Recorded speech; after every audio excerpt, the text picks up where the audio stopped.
आणि हे विचार कसे काय आले? म्हटलं काय झालं? त्या चिमणीला पाहिलंय मात्र देवर्षे, आणि मनाशी विचार आला, मनाशी अपेक्षा निर्माण झाली की आपल्यालाही एखादा पुत्र असावा. तुकोबा म्हणाले, पुत्र व्हावा ऐसा गुंडा ज्याचा तिन्ही लोकी झेंडा. काल आपण पुत्र या शब्दाची व्याख्या पाहिली.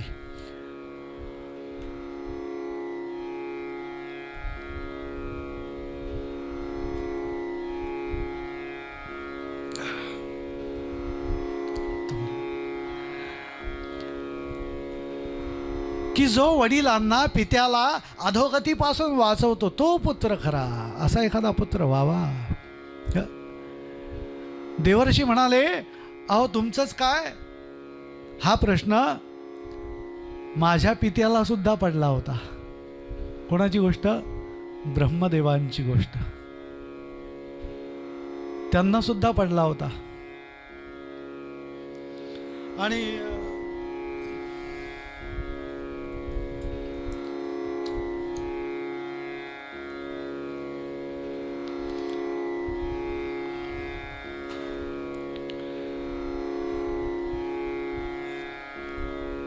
तेव्हा ब्रह्मदेवांनी विष्णूंना प्रश्न विचारला होता, काय करावं, काय करावं, काय करावं.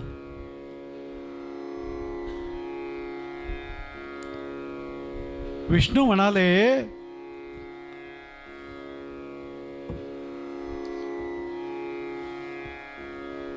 असं आहे की अपुत्रस्य गतिर्नास्ति न सुखम मानसे यतः. श्लोक आलाय त्याच्यामध्ये. तदर्थम दुःखितश्चाहम चिंतयामी पुनः पुनः. चिंता लागली आहे, काय करावं? पुत्र आणखीन पाहिजे म्हणून. इति व्यासेन पृष्ठस्तु नारदो वेदमुनिः उवाच परया प्रीत्या कृष्णं प्रति महात्मना. आणि त्यानंतर मग भगवान विष्णूंच्याकडे आलेले ब्रह्मदेव भगवंताची प्रार्थना करतायत, स्तुती करतायत. कमलाकर तुझ वंदित त्रिभुवन नारायण जय नारायण. भगवंता आपला जय जयकार असो. जगा निर्मुनी रक्षी सदया नेसी तू जगता विलया. तू अविनाशी तुझ हे वंदन नारायण जय नारायण जय. नाम सुमंगल राहो वदनी रूप मनोहर पाहो नयनी. हृदयी राहो तुझेच चिंतन नारायण जय नारायण जय. भगवंताकडे आलेत, प्राप्त झालेत. आणि त्यानंतर मग सज्जन हो, भगवान अशा विचारामध्ये पडलेले असताना मुनिश्रेष्ठ नारदांचे विणावागे आगमन. ब्रह्मदेवाचा प्रश्न ऐकून विष्णूंनी बोलण्यास सुरुवात केली. ते म्हणणे, मी जे काही सांगणार आहे ते नीट लक्ष देऊन ऐका.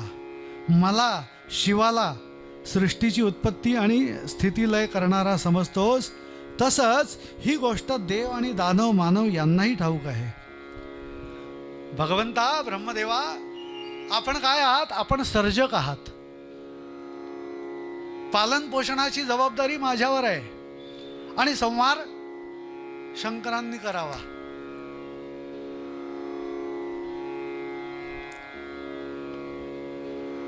वेद जाणणाऱ्या पुरुषांना, महापुरुषांना ही गोष्ट माहिती आहे की या सगळ्यांच्या मागे प्रेरणा स्रोत जो आहे तो आदिशक्तीचा आहे. आणि म्हणून हे पहा, प्रलयकाळी मी त्या शेषशय्येवरती आणखीन झोपतो आणि मग काळानंतर त्या शक्तीकडून जागा केला जातो, तिच्याच सत्तेने तपस्या करतो, तर कधी लक्ष्मीबरोबर सुखोपभोग घेतो. म्हणजे ब्रह्मा, विष्णू आणि महेश आपल्या तिघांच्याही पलीकडे आपल्याला शक्तिस्रोत देणारी जी काही अंबा आहे, जगदंबा आहे, जगताची जननी असलेली भगवती, खरं म्हणजे तिच्या प्रेरणेने आपण. म्हणून ब्रह्मदेव काय, विष्णू काय आणि भगवान शंकर काय. अलीकडल्या भाषेत सांगायचं झालं तर त्या आदिशक्तींनी नेमलेली ही स्थानं आहेत. ब्रह्मदेवा आपण काय करायचं, आपण सृष्टीची आणखी निर्मिती करायची, कामाची विभागणी आपण करून देतो की नाही, मंत्रिमंडळामध्ये खाते वाटप असतं की नाही, हा तसाच प्रकार आहे. जगदंबेनी खाते वाटप करून दिलंय ब्रह्मदेवांच्याकडे सृष्टी निर्मितीचं आणि विष्णूंच्याकडे पालन पोषणाची जबाबदारी. तसंच संहाराची जबाबदारी आहे कुणावरती, भगवान भोलेनाथ शंकरांच्यावरती. संहारही तितकाच महत्त्वाचा आहे. हो, मला सांगा, फक्त प्रजेची निर्मिती झाली, पालन पोषण झालं आणि संहार झालाच नाही तरी घोटाळा होईल की नाही?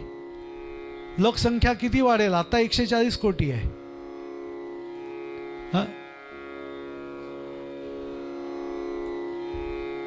आणि म्हणून ही त्या जगदंबेच्या प्रेरणेने केली गेलेली ही व्यवस्था आहे सृष्टीची, लक्षात घ्या. तेव्हा अरे तुझ्या देखतच एकदा धनुष्याच्या दोरीमुळे माझे मुंडके तुटून पडले होते, माहिती आहे का तुला? आठवतं का? कोण सांगताय? विष्णू सांगतायत. आता तो प्रसंग काय घडला तो आधी पाहूया आणि मग पुढे जाऊ. काय प्रसंग घडला होता माहिती आहे? ब्रह्मदेव आले, युद्ध करायला लागणार आता, आणि युद्धासाठी म्हणून विष्णूंचं सहाय्य पाहिजे. येऊन पाहतात तो इकडे विष्णूंची काय अवस्था झाली होती. नुकतंच युद्ध करून आले होते, युद्धावरून आले होते आणि थकले भागलेले होते हो विष्णू. इतके थकले होते, इतके थकले होते की अगदी आपल्या घरात म्हणजे वैकुंठात सुद्धा, म्हणजे त्या आपल्या शयन मंदिरापर्यंत सुद्धा जाऊन पोचले नाहीत, पोचू शकले नाहीत. बाहेरच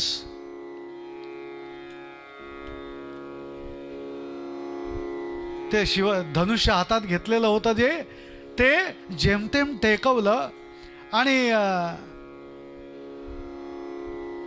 असं आडवं उभं करून त्या ठिकाणी तिकडे ठेवलेलं, त्यालाच रेलून असे आणखीन आडवे झाले. आणि इतकी गाढ निद्रा लागली विष्णूंना. एकटे ब्रह्मदेव नाही, इतरही इंद्रदेव, इतर सगळी मंडळी हे तिकडे आलेली. आणि यांनी हे पाहिलं,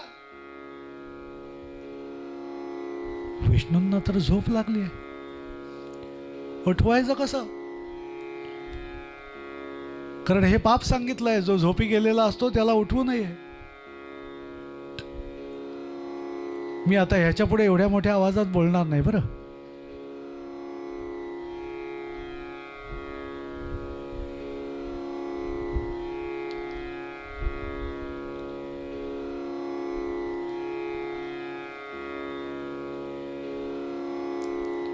माता आणि पुत्र यांची गाठभेट, नवे नवे यांची ताटातूट केली तरी सुद्धा ते एक पाप आहे.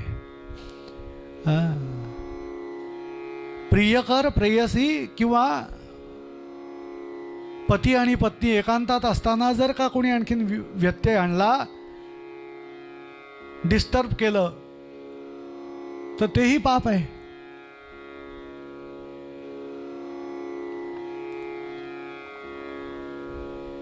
म्हणून झोपी गेलेल्याला जागवायचं कसं प्रश्न पडतो, होय की नाही? थकला भागलेला जीव असतो.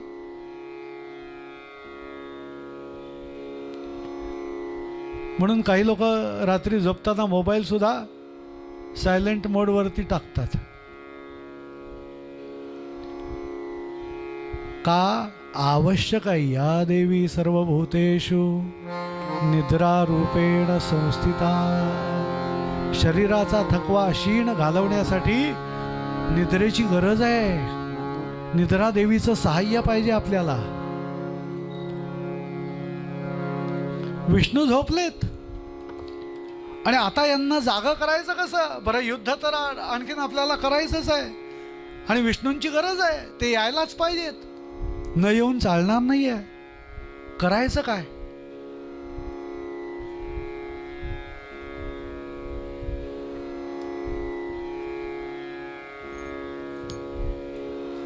तेव्हा तिथे एक वाळवी होती. वाळवी हा, त्या वाळवीला वमरी म्हणतात तिला संस्कृतमध्ये. त्या वमरीला काय सांगितलं,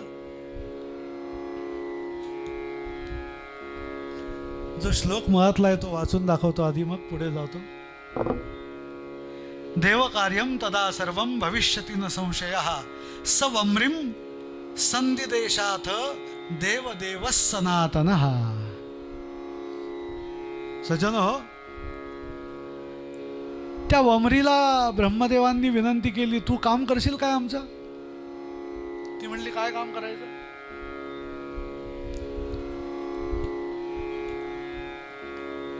हे धनुष्य बाण जे ठेवलेलं आहे ना, धनुष्य जो ठेवलाय ना, त्या धनुष्याच्या टोकाला तू कुरतडायचं काम कर.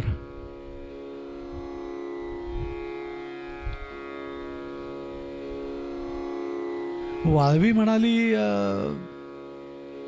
पण विष्णू तर झोपी गेलेले आहेत, मी का बरं माझ्या माथ्यावरती पाप घेऊ?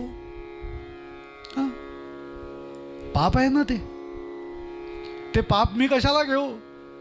तुम्ही म्हणत असताल तर मी तरी सुद्धा घेते.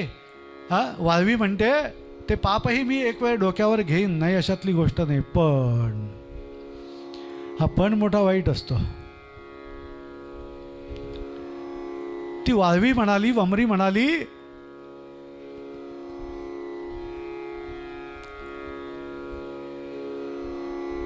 मला काय मिळेल? तेव्हापासून प्रत्येक खात्याला वाळवी लागलेली आहे. आपण पाहतो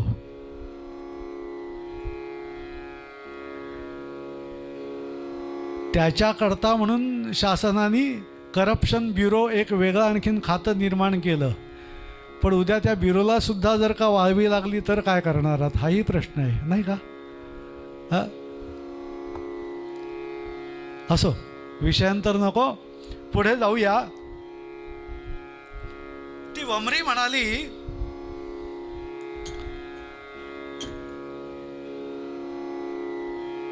मला काय मिळेल?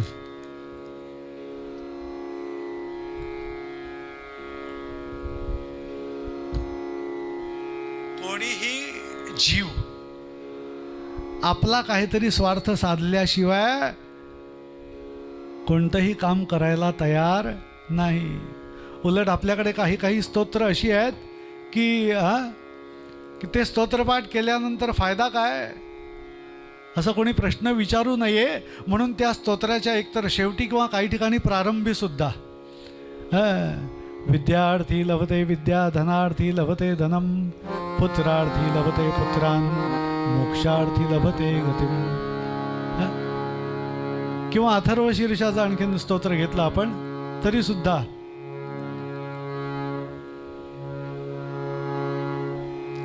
यो मोदक सहस्रेण यजति स वांछित फलमवाप्नोति यस्साज्य सविद्भिर्यजति स सर्वं लभते स सर्वं लभते. अष्टौ ब्राह्मणान् सम्यक् ग्राहयित्वा सूर्यवर्चस्वी भवति सूर्यग्रहे महानद्यां प्रतिमा सन्निधौ वायत्वा सिद्धमन्त्रो भवति. महाविघ्नात् प्रमुच्यते महादोषात् प्रमुच्यते.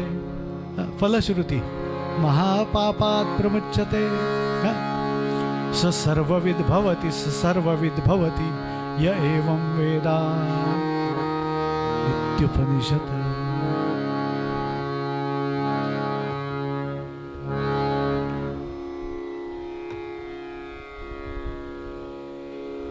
नाथ महाराजांचा एक अभंग आहे. ते म्हणाले, अनन्य शरण रिघा हरीला अनन्य शरण रिघा. तारक तो जगदीश्वर जाणूनी हरीला अनन्य शरण रिघा. पुढे जाऊन ते फलश्रुती सांगताना असं म्हणाले की कास धरा विश्वासे तयाची देणार नाही दगा.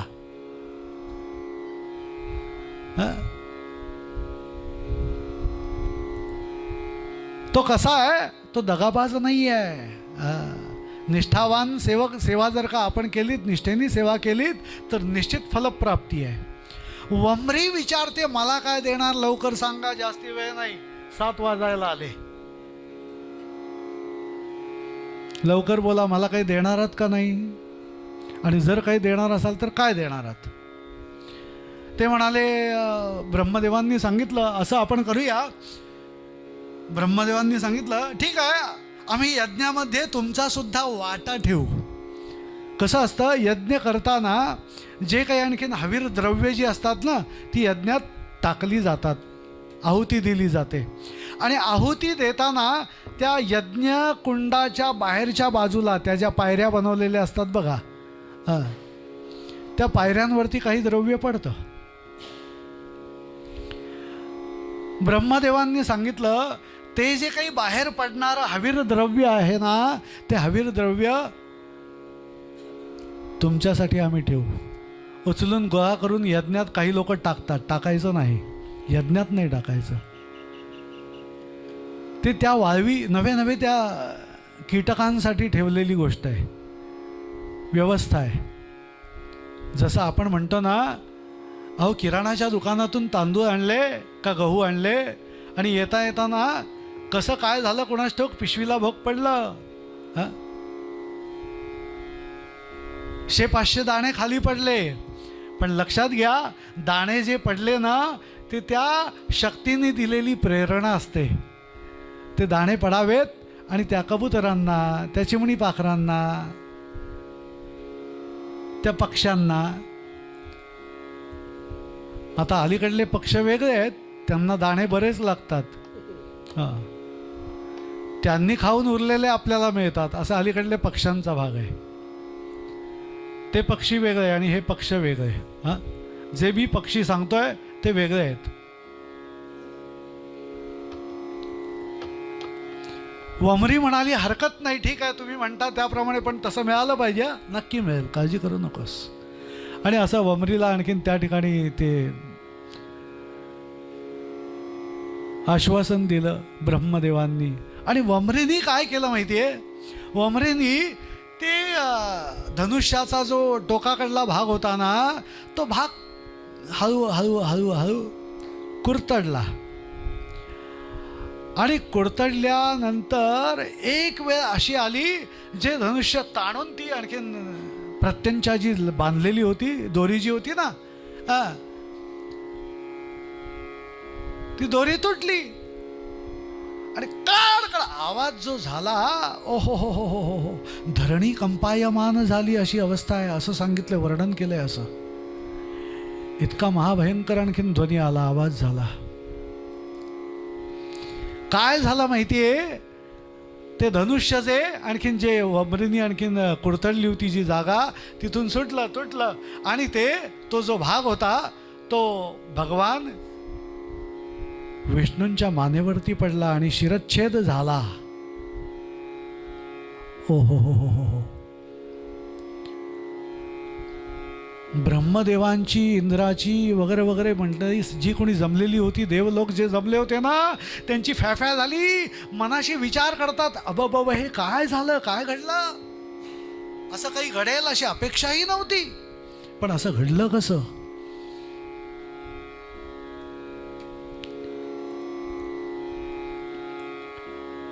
प्रश्न पडला आणि जगन्मातेला प्रार्थना केली आहे, आदिशक्तीला प्रार्थना केली. ती जगन्माता प्रसन्न झाली, प्रगट झाली आणि तिने सांगितलं, हे कसं घडलं सांगू का आपल्याला. खरं म्हणजे ही माझीच योजना आहे. काय गंमत आहे. जगदंबा काय सांगते, विष्णूंचा मस्तक धडा वेगळं व्हावं ही माझीच योजना आहे. तुझी योजना आहे ही, असली योजना. ती म्हणाली, ऐका मी सांगते तुम्हाला काय घडलं माहितीये. क्षीरसागरामध्ये भगवान विष्णू शेषशय्येवरती आणखीन निवांत आणखीन पडलेले होते आणि पादसंवाहन करणारी लक्ष्मी समोर बसलेली होती.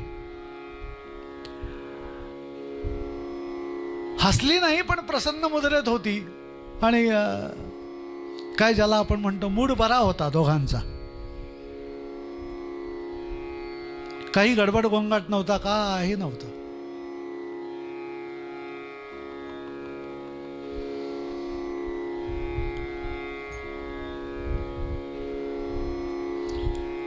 खरं म्हणजे जे होऊ नये ते झालं, अनर्थकाने असं आम्हाला वाटतंय, अशी सगळी देवमंडळी बोलायला लागली.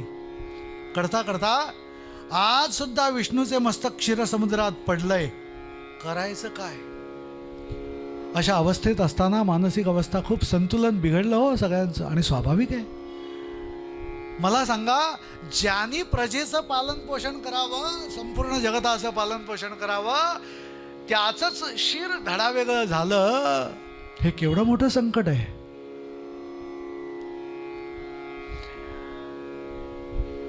आई जगदंबे, ही प्रेरणा तू दिलीस. बाप रे बाप माझ्या. आणि मग जगदंबा पूर्वेतिहास सांगायला लागली आहे. ती कथा आहे ह्याच्यात अजून पुढे लगेच लागून जोडून.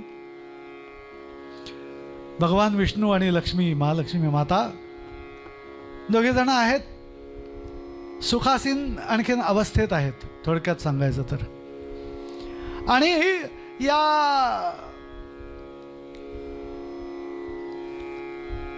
लक्ष्मीकडे, आपल्या पत्नीकडे पाहिल्यानंतर भगवान विष्णू असं छद्मीपणाने थोडेसे हसले किंचित, आणि आदिशक्तीने प्रेरणा दिली तात्काळ कुणाला? लक्ष्मी मातेला. खरं म्हणजे सत्वगुण प्रधान असलेली लक्ष्मी आणि विष्णू, पण तमोगुणाची आणखीन त्या ठिकाणी निर्मिती केली जगदंबेनी. तमोगुण वाढीस आणला, इतका वाढला, इतका वाढला की त्या लक्ष्मीनी शाप दिला आपल्याच पतीला, विष्णूंना शाप दिला.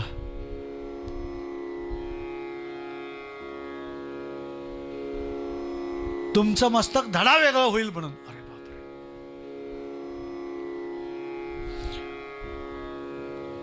त्यामुळे हे शिर बाजूला झालं. आधींची कथा थोडीशी आठवा म्हणजे लक्षात येईल. संदर्भ नीट समजून घ्या.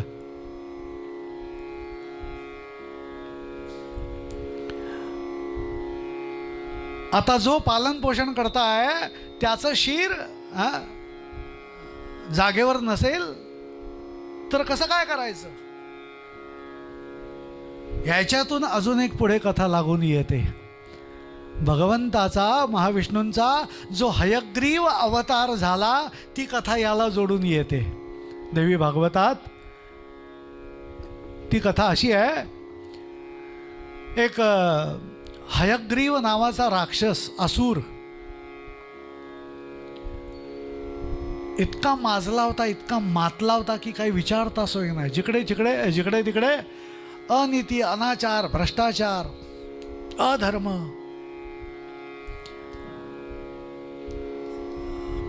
प्रजाजन भयभीत झालेले होते, देवादिक सुद्धा भयभीत झालेले होते. आणि आता करायचं काय? खरं म्हणजे या हयग्रीवाने काय केलं होतं? उपासना कोणाची केली? जगदंबेची उपासना केली होती. तिला प्रसन्न करवून घेतलं होतं.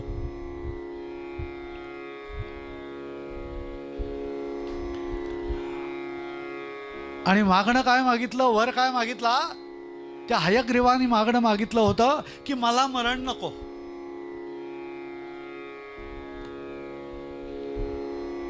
जगदंबा म्हणाली, नॉट पॉसिबल, शक्य नाही. मरण नाही असं कसं काय? यदृष्टम तन्नष्टम. जे जन्माला येतं ते संपणारच आहे. हा सृष्टीचा नियम आहे आणि त्या नियमामध्ये मी बदल करू नाही शकणार. अजून काही वेगळं काही हवं असेल तर माग. हयग्रीवाला सांगितलं. हयग्रीव म्हणजे काय माहिती आहे का?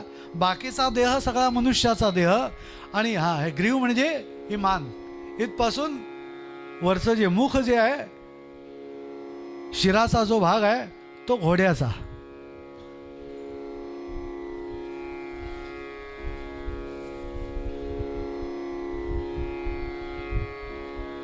आपण एखाद्याला म्हणतो नाही का, काय एवढा घोड्यासारखा वाढलास?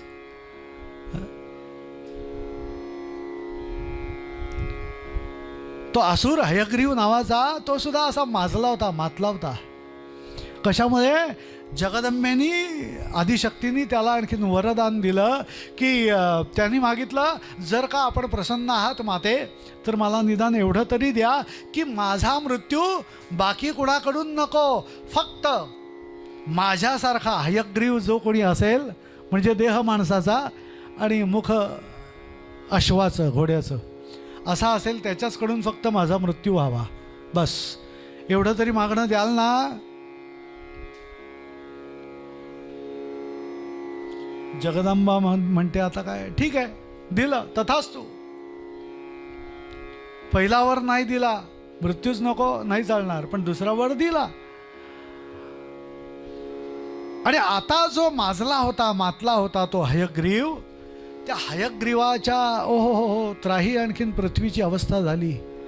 भगवंताकडे शरण गेलेली मंडळी प्रार्थना करत होती की या हयग्रीवापासून आम्हाला वाचवा, आमचं रक्षण करा, आम्हाला खूप त्रास देतो, आम्हाला छळतोय, नाही नाही ते कृत्य करतोय, अनाचार, अनीती, भ्रष्टाचार. ओहो हो हो, हा असुरराज इतका माजलाय, त्याचा लवकर निःपात करा. भगवान म्हणाले ज्याप्रमाणे त्याप्रमाणे त्यांना कार्य करावंच लागतं. परित्राणाय साधूना विनाशाय च दुष्कृता धर्म संस्थापनार्थाय संभवामि युगे युगे.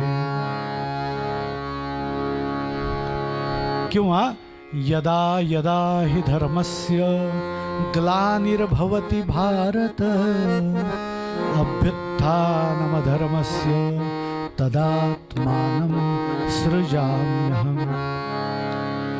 आणि भगवान विष्णूंचं मस्तक जे धडावेगळं झालं होतं ना, जगदंबेने आज्ञा केली, जा एखादा घोडा संपवून टाका, मारून टाका, आणि त्याचं मस्तक या विष्णूंच्या आणखीन देहावरती आणखीन चढवा. कोणाला आज्ञा केली? त्वष्ट्याला आज्ञा केली. ब्रह्मदेवांच्या माध्यमातून आज्ञा केली. निर्मितीचं काम ज्यांच्याकडे होतं त्यांना सांगितलं असं असं करा, आणि झालं. त्यांनी योजना ती ऐकली आणि त्याप्रमाणे एका घोड्याचं मस्तक आणून त्या भगवान विष्णूंच्या देहावरती आणखीन त्या ठिकाणी स्थापित केलं. भगवान हयग्रीव महाराज की जय. हयग्रीवांचं रूप घेतलेलं, अवतार घेतलेले भगवान विष्णू. आणि मग त्यानंतर घनघोर असं युद्ध झालं. कुठे? हयग्रीव नामक असुराच्या बरोबर भगवंताचं युद्ध झालं. बराच काळ युद्ध झालं आणि हयग्रीव नावाचा जो असुर होता तो भगवंताने संपवून टाकला.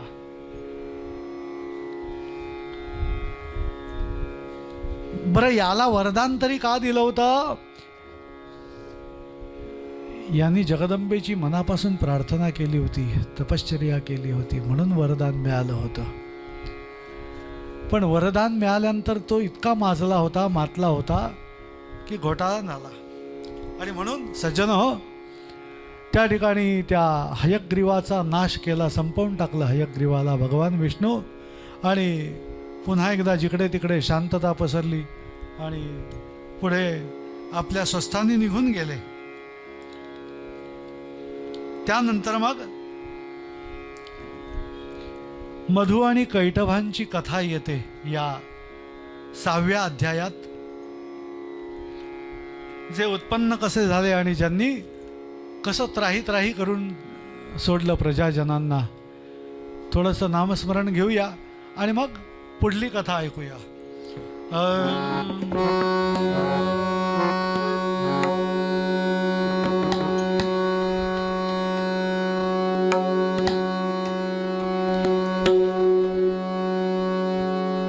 गोविंद बोलो हरी गोपाल बोलो म्हणा.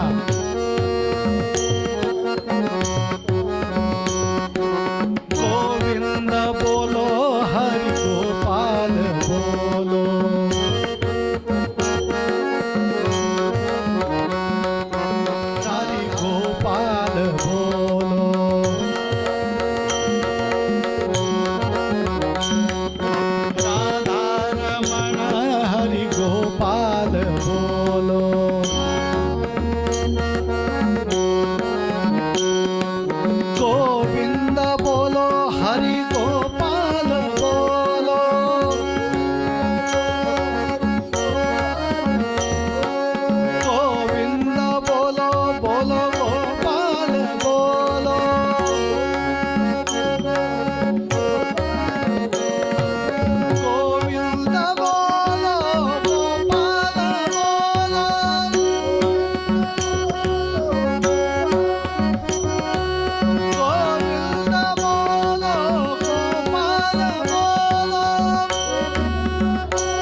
जगदंब उदयोस्तु उदयोस्तु उदयोस्तु यजमानस्य संकल्पितमनोरथाः सफलाः सन्तु.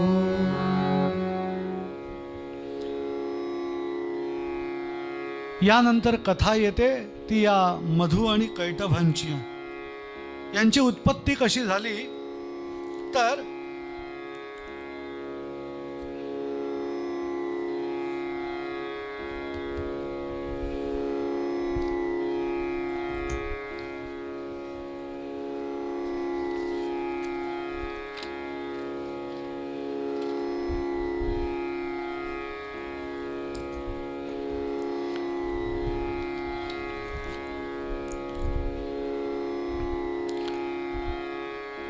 संपूर्ण त्रैलोक्यामध्ये ज्यावेळेला जलप्रलय झाला, संपूर्ण त्रैलोक्यामध्ये ज्यावेळेला जलप्रलय झाला आणि जलप्रलयामध्ये सगळं विरघळून गेलं, तेव्हा देवादिदेव भगवान जनार्दन शेषाच्या शय्येवरती झोपून होते, निद्रिस्त होते.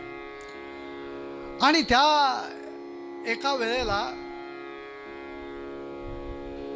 विष्णूंच्या कानातून जो मळ निघाला, त्या मळामधून मधु आणि कैटभ नावाचे दोन असुर आणखीन जन्माला आले.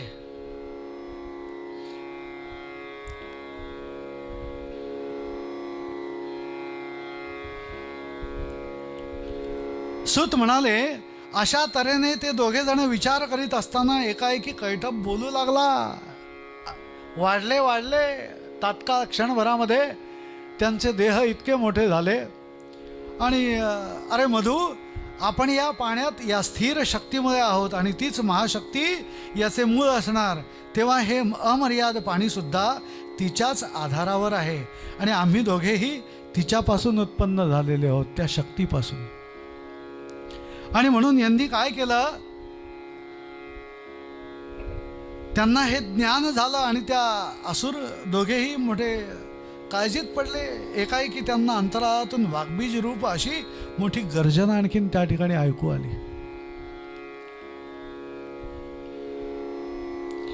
आणि गर्जना ऐकू आल्यानंतर ती परमाशक्ती लखलखणाऱ्या एखाद्या विजेप्रमाणे अशी आणखीन त्यांना दिसली.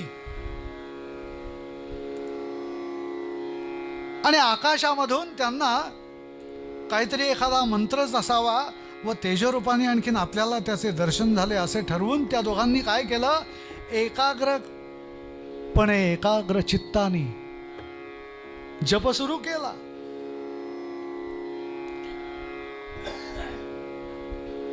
आणि त्यांच्यावरती त्या परमाशक्तीने अनुग्रहही केला. त्यांच्या त्या तपश्चर्येला आणखीन पाहून त्या अज्ञात शक्तीने यांच्यावरती अनुग्रह केला. काय अनुग्रह केला, काय सांगितलं, तेही तेच म्हणतात की आम्हाला मृत्यू नको, आणि जर आला तर तो आमच्या इच्छेप्रमाणे यावा.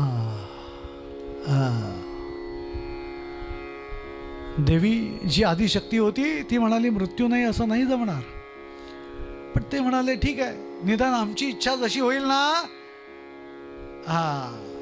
ज्याच्या हातून आम्हाला मरावंसं वाटेल, जेव्हा मरावंसं वाटेल तेव्हा आमची इच्छा जशी होईल त्याप्रमाणे आम्हाला मृत्यू यावा. आणि हा वर मिळाल्यानंतर अर्थातच पुन्हा तेच असुर हे माजले, मधु आणि कैटभ. सप्तशतीमध्ये मधु कैटभांच्या आणखीन संदर्भातून सुद्धा काही श्लोक आलेत. जगदंबा म्हणाली की मधु कैटभन आशंच, हेच माझं कार्य आहे, असाही एका ठिकाणी एका श्लोकात उल्लेख आहे. तेव्हा सुतांनी कथन पुढे सुरू ठेवलं. ते म्हणाले की हा वर मिळाल्यानंतर ते दोघे जण अहंकाराने इतके उन्मत्त झाले, जलचरांच्या सह खेळू लागले. खेळता खेळता त्यांची दृष्टी कमलासनावरती बसलेल्या ब्रह्मदेवावरती पडली. आणि त्या दोघा असुरांनी काय केलं माहितीये, ब्रह्मदेवाला युद्धासाठी आव्हान दिलं.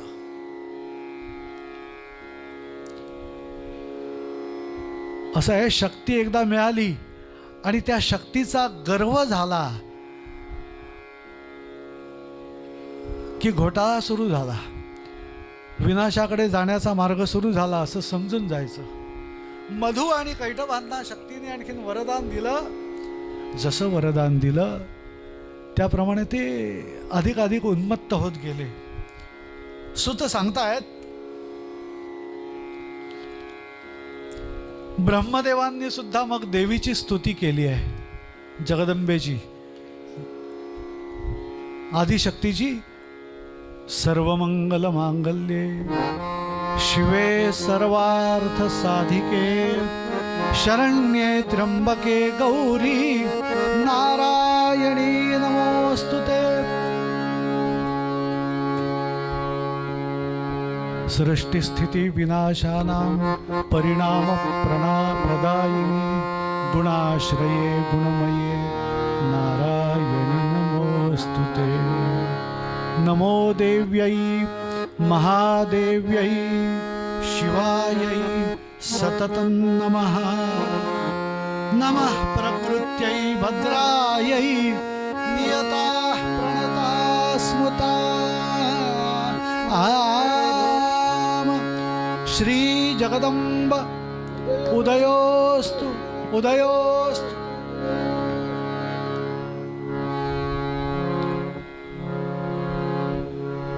ब्रह्मदेव म्हणाले, देवा, अरे तुझ्याच कानातील मळापासून, कुठे भगवान विष्णूंची प्रार्थना केली, आले. देवा, तुमच्याच कानातल्या मळापासून यांची निर्मिती झाली आणि आता हे इतके माजले की काही विचारता सोय नाही, करायचं काय. विष्णू म्हणाले, अरे युद्धाचा सनातन धर्म असा आहे की थकलेला, भ्यालेला, पडलेला, शस्त्र टाकून दिलेला आणि लहान मूल यांच्यावर वार करू नये. कुणाला सांगितलं? मधु आणि कैटभांना. का माहितीये? सांगायची वेळ आली. या मधु कैटभांच्या बरोबर भगवान विष्णूंनी युद्ध आरंभलं. पण विष्णू एकटेच लढतायत आणि समोर मधु आणि कैटभ दोघे जण आहेत. किती वर्ष युद्ध सुरू होतं माहितीये? 5000 वर्ष. बरं, हे थकले नाही, भागले पालटून विश्रांती घेत होते, मध्येच जाऊन चहा पिऊन येत होते, पाणी पिऊन येत होते. विष्णू मात्र थकले. 5000 वर्ष युद्ध म्हणजे झालं काय? आणि असे थकले भागलेले निराश झालेले त्या ठिकाणी बसले एका बाजूला. आणि त्यांनी मग यांना सांगितलं की असा झोपी गेलेला, थकलेला, अशावरती वार करू नये, अशाशी युद्ध करू नये. त्या मधु आणि कैटभांनी सांगितलं, असंच जर का असेल, तुम्ही जर का आम्हाला ज्ञान आणखीन सांगत असाल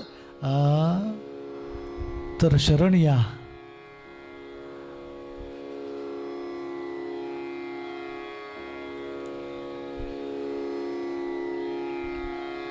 प्रश्न पडला भगवंताला, काय करावं, काय करावं. आणि म्हणून त्यांनी सुद्धा जगदंबेची स्तुती केली. कारण तिचं नाव काय आहे माहिती आहे? अजून एक तिचं नाव अपराजिता. जगदंबेचं अजून एक नाव आहे अपराजिता. आई, आता मला मदत कर, मी निराश झालो आहे आणि तुझ्या वरदानामुळे या दोघांना गर्व झाला आहे. जगदंबेनीच यांना वरदान दिलं होतं. तेव्हा मला मारायला टपलेले आहेत, कुठे जाऊ, काय करू, तूच सांग.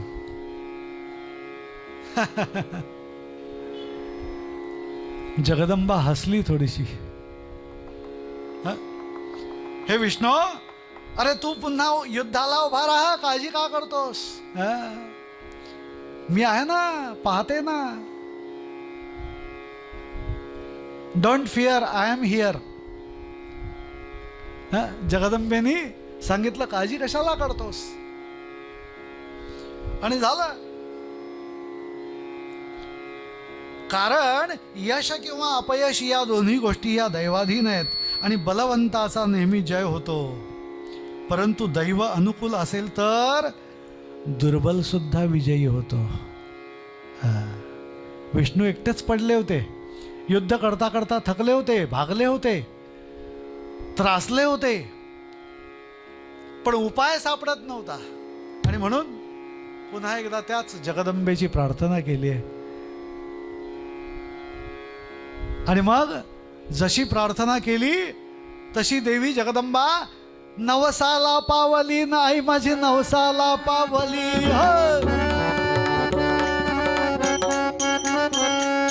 नवसाला पावली, नवसाला पावली, नाही माझी नवसाला पावली.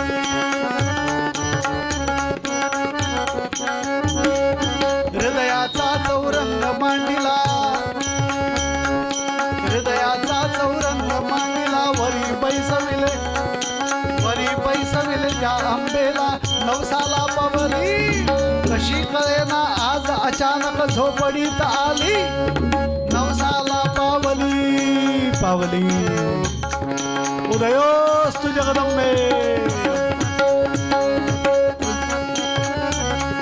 नवसाला पावली, नाही माझी नवसाला पावली, नवसाला पावली, नाही माझी नवसाला पावली. हृदयाचा चौरंग मांडिला,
उदयोस्तु उदयोस्तु म्हणा, उदयोस्तु म्हणा, बाकी काही नाही म्हटलं तरी चालेल.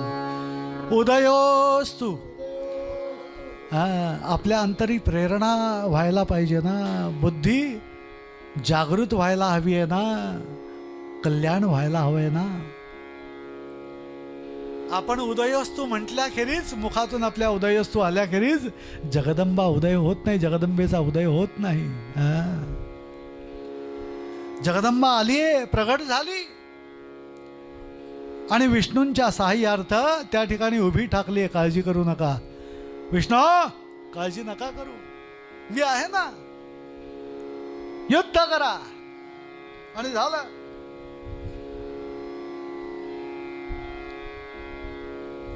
कामभावनेने हे झपाटले कोण? मधु आणि कैटभ. काय गंमत आहे बघा. त्यांना वाटलं ही कोणीतरी सामान्य स्त्री आहे जी प्रगट झाली आहे ना. जगदंबेचं काय रूप होतं, काय सांगावं, काय वर्णन करावं. आणि यांची कामभावना जागृत झाली. सुत म्हणतात त्यावर ते दोघे जण आधीच काम भावनेने झपाटलेले असल्यामुळे महामायेवरील दृष्टी न हटविता अत्यंत गर्वाने म्हणाले की अरे आम्ही याचक नव्हे, दाता आहोत. विष्णूंना सांगतायत बरं. विष्णू सांगत होते वर मागा, ते म्हणाले तुम्ही काय वर देणार? तुम्हाला नाही धड लढता येत, आमच्याशी युद्ध करता येत, तुम्ही काय वर देणार? आम्हीच वर देतो तुम्हाला. आणि तुझी इच्छा जशी असेल तसा वर माग, असं आणखीन त्यांनी दोघांनी सांगितलं. मात्र आम्ही तुझी इच्छा पूर्ण करू. आणि त्यांचं हे बोलणं ऐकून भगवान विष्णू आनंदित झाले. काही वेळेला कसं असतं, शरणागती तात्कालिक कार्य होण्यासाठी, साधण्यासाठी शरणागती पत्करायची असते, पण ती तात्कालिक असते. विष्णू म्हणाले हरकत नाही, ठीक आहे, जर तुम्ही प्रसन्न आहात तर माझ्या हातून मृत्यू स्वीकारा, मला हे वरदान तुम्ही द्या. आता आली पंचायत. कसं शब्दात पकडलं बघा. ते दोघे जण इतके माजले होते, मातले होते. त्यांनी सांगितलं आम्ही तुम्हाला वर देतो, विष्णूंना सांगितलं. ते म्हणाले हरकत नाही, मी मागतो ते द्या आणि मी म्हणतो त्याप्रमाणे झालं पाहिजे, घडलं पाहिजे, लवकर बोला, होईल का. आणि वरदान मागितलं. खरं म्हणजे मधुला आणि कैटभांना दोघांनाही ह्या गोष्टीची कल्पनाही नसेल. सज्जन हो, असं आहे, बुद्धियान प्रचोदयात. श्लोक काय आहे? देवी भागवताचा पहिला श्लोक, 99 जी गायत्री आहे. विनाशकाले विपरीत बुद्धी. एकदा विनाशकाल जवळ आला ना की माणसाची बुद्धी सुद्धा फिरते, भ्रमिष्ट होते आणि नको त्या गोष्टींच्या नादी लागते, मागे लागते. या दोघांना अहंकार झाला होता, माज चढला होता, मातले होते. आणि विष्णूंच्याकडे यांनी नतमस्तक होण्याच्या ऐवजी विष्णूंना नतमस्तक करवून घेतलं. प्रसन्न झालोय आम्ही, काय पाहिजे मागा. भगवान म्हणाले बरं झालं, चला तुम्हीच आणखीन निर्णय दिलात आणि माझं काम सोपं केलं. ते म्हणाले माझ्या हातून मृत्यू स्वीकारा, एवढाच मला वर द्या. आता नाही म्हणणार कसं. सुत म्हणतायत तुम्ही प्रसन्न आहात तर माझ्या हातून मृत्यू स्वीकारावा, ही माझी इच्छा मान्य करा. आणि ही मागणी कानी पडताच दोघे जण क्षणार्धात भानावरती आले आणि आपली वचनात गुंतवणूक झाली, फसवणूक झाली म्हणून शोकाकुल झाले. आणि मग त्यांनी विचार केला, इकडे तिकडे पाहून विष्णूला म्हणाले, अरे तू दिलेल्या वचनाप्रमाणे वाघ आणि जिथे पाणी नसेल अशा कोरड्या जागी आमचा वध कर. आपल्याला माहिती आहे या दोघांचा वध जो केला ना, फेन नाम फेस, तो फेस पाहिला क्षीरसमुद्रामध्ये. तो फेस पाहिला आणि भगवान विष्णूंनी त्या फेन जो आलेला होता, फेस जो आलेला होता तिथपर्यंत त्यांना नेलं, बोलावलं. आणि त्यांच्या म्हणण्याप्रमाणे असं आहे की पाण्यात मृत्यू नाही, जमिनीवर मृत्यू नाही, अवकाशात मृत्यू नाही, मग मृत्यू जागा काहीतरी पाहिजे. वरदान होतं जगदंबेचं. आणि म्हणून जो समुद्राच्या त्या लाटांवरती फेस आलेला होता ना, तो पाहिला आणि विष्णूंच्या मनात कल्पना आली, या फेसाच्या जवळ यांना आणावं आणि इथेच मारून टाकावं, बस. म्हणजे यांच्या तोंडाला फेस येईल.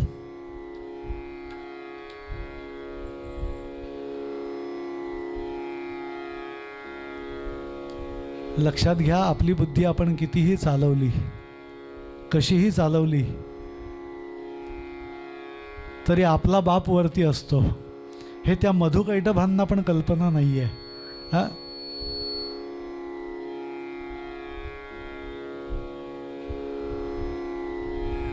म्हणून युक्तीही पाहिजे. या देवी सर्वभूतेषु बुद्धिरूपेण संस्थिता. बुद्धीही पाहिजे. जशी विष्णूंना बुद्धी दिली तशी त्यांना भ्रांती दिली. या देवी सर्वभूतेषु भ्रांतिरूपेण संस्थिता. नमस्तस्यै नमस्तस्यै नमस्तस्यै नमो नमः. यांना असं वाटलं की आता आपलीच सत्ता.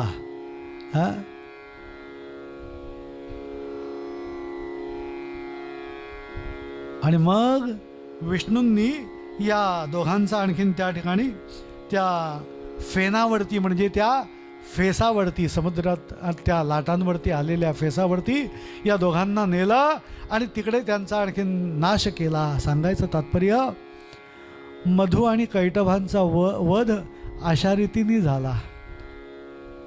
इथे ही कथा संपते आणि त्यानंतर मग पुढे अजून एक कथा येते. 11व्या अध्यायामध्ये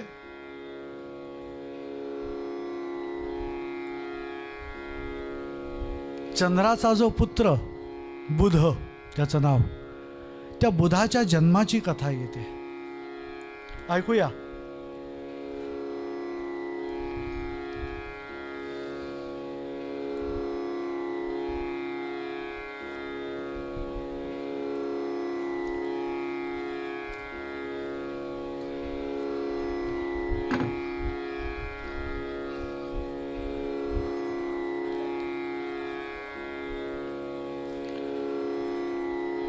बृहस्पती हे देवांचे गुरु,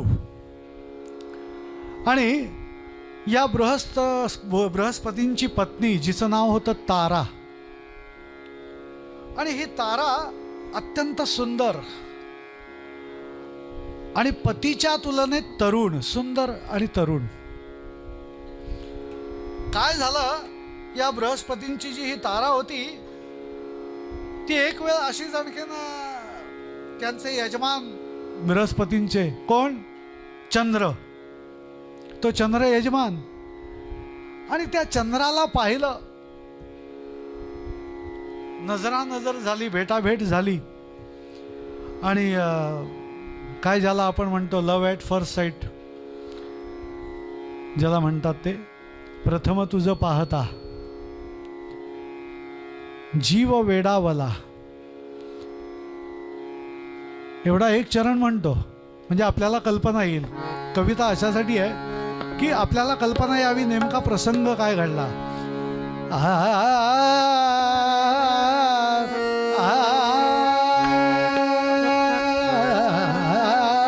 प्रथम तुझ पाहता, प्रथम तुझ पाहता, प्रथम तुझ पाहता.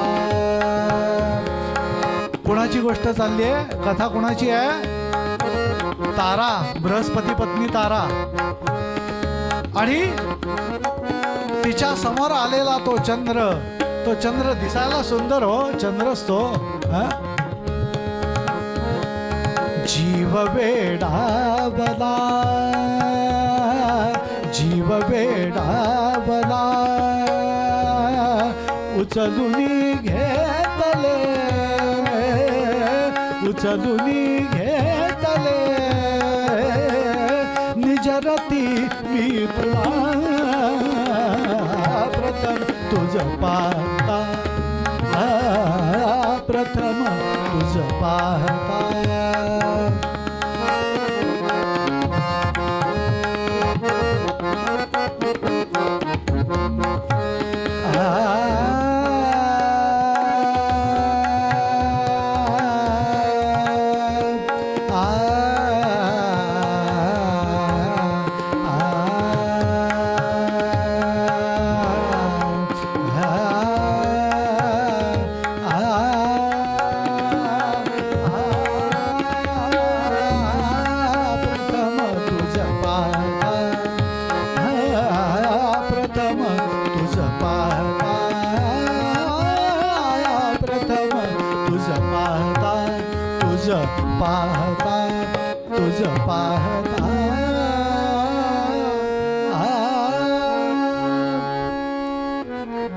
पूर्ण गाणं ऐकायचं असेल तर एरवी मैफल करावी लागेल नाही का, कारण पुढलं जे काही वर्णन आहे ते या ठिकाणी या व्यासपीठावरती मी म्हणू शकत नाही.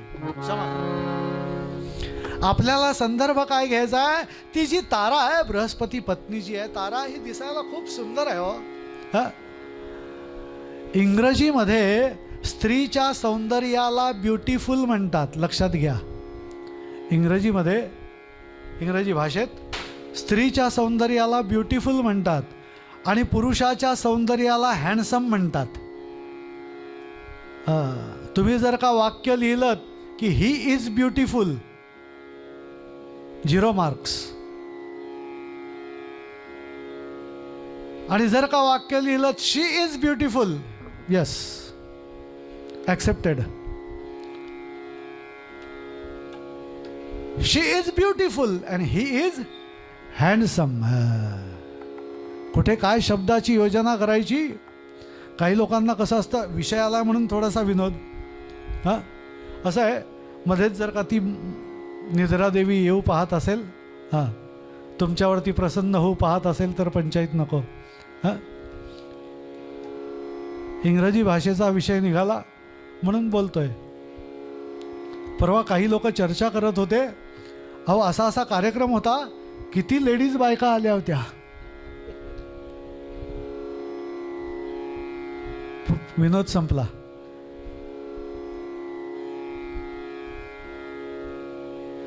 कसं आहे, त्या भाषेचं ज्ञान जर का आपल्याला पूर्णत्वाने नसेल ना तर ते शब्द वापरू नये. जसं आपण म्हणतो नाही का, एखाद्याला काही काम केलं, अगदी ग्रामीण भागात जाणारा एखादा मनुष्य असतो शहरातून आलेला, तो आपलं चटकन त्याच्या सवयीप्रमाणे, त्या कोणी पाणी दिलं, कोणी काही खायला प्यायला दिलं तर बोलतो पटकन थँक्यू. कारण त्याला तिकडे एटिकेट्स मुंबईत तसेच लागलेले असतात शहरात. हां, आभारी आहे म्हणून म्हणत नाही, जरी महाराष्ट्रात राहत असला तरी सुद्धा.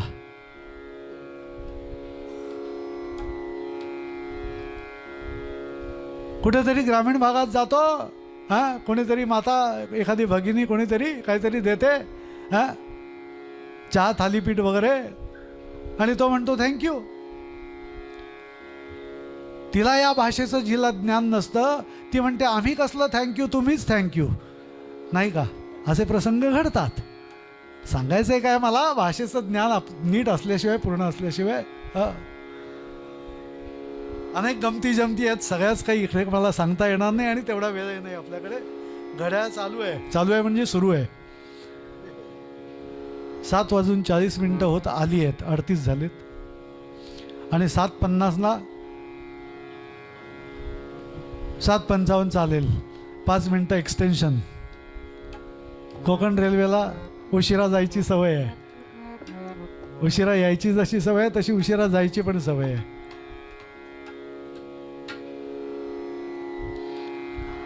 तर बृहस्पतींची ही पत्नी तारा दिसायला इतकी सुंदर सुरूप, आणि तिचं मन गेलं कुणावरती, चंद्रावरती. चंद्रही सुंदर हो, आणि या एकमेकांना, दोघांना एकमेकांच्या बद्दल आकर्षण निर्माण झालं, आणि एकमेक एकत्र राहू लागले, कामसुख घेऊ लागले.